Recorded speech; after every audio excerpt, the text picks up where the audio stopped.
बोलो साईं सच्चिदानंद समर्थ सद्गुरु साईनाथ महाराज की जय। यह वाड़ा गुरु स्थान के सामने है। काका साहेब दीक्षित बाबा के दर्शन पाकर बहुत प्रभावित हुए। उन्होंने स्थायी रूप से शिरडी में रहने का निश्चय कर लिया। इसी कारण उन्होंने अपने तथा भक्तों के हेतु इस वाड़े का निर्माण कराया।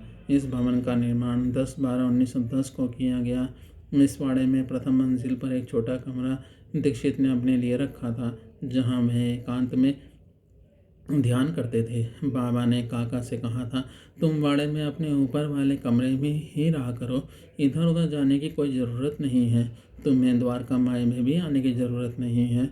9 महीनों तक काका ने बाबा की आज्ञा का दृढ़ता से पालन किया। वे नियमित रूप से भागवत के 10वें स्कंद का पाठ किया करते थे। उन्होंने बाबा की आज्ञा से भागवत के 11वें स्कंद, जिसे बाबा वृंदावन पोथी कहते थे, का पाठ भी किया। दीक्षित अन्य ग्रंथों का पठन पाठन भी करते तथा भक्तों से उनके विषय में चर्चा करते रहते थे। दीक्षित में अतिथि सत्कार की भावना बहुत प्रबल थी। वे आदर सत्कार से वाड़े में आने वाले भक्तों को भोजन करवाते थे। दीक्षित ने उपासनी महाराज को भी वाड़े में आकर भोजन करने की प्रार्थना की थी।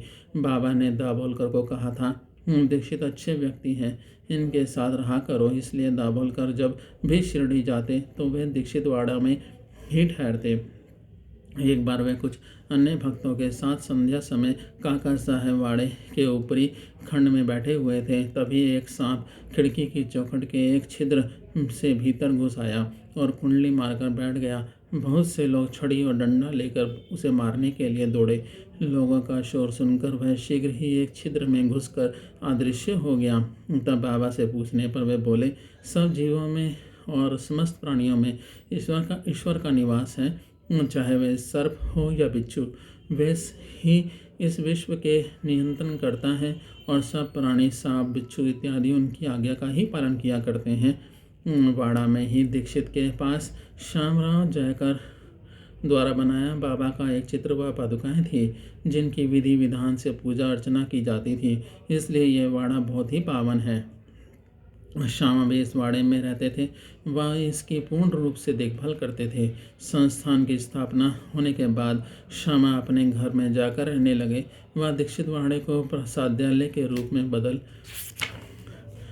दिया गया। जिस प्रकार दीक्षित शिरडी आने वाले भक्तों को प्रेम पूर्वक भोजन खिलाते, उसी प्रकार उनके वाड़े का इस्तेमाल भी भक्तों के खाने पीने की ज़रूरत पूरी करने और उन्हें तृप्त करने के लिए ही हुआ। बाद में दीक्षित वाड़ा का चाय कैंटीन के लिए भी इस्तेमाल किया गया। बोलो साचे दरबार की जय। बोलो श्री सच्चिदानंद समर्थ सद्गुरु साईनाथ महाराज की जय। हो जाए कोई त्रुटि तो क्षमा कीजिएगा। जय श्री साईनाथ। बोलो साईनाथ महाराज की जय।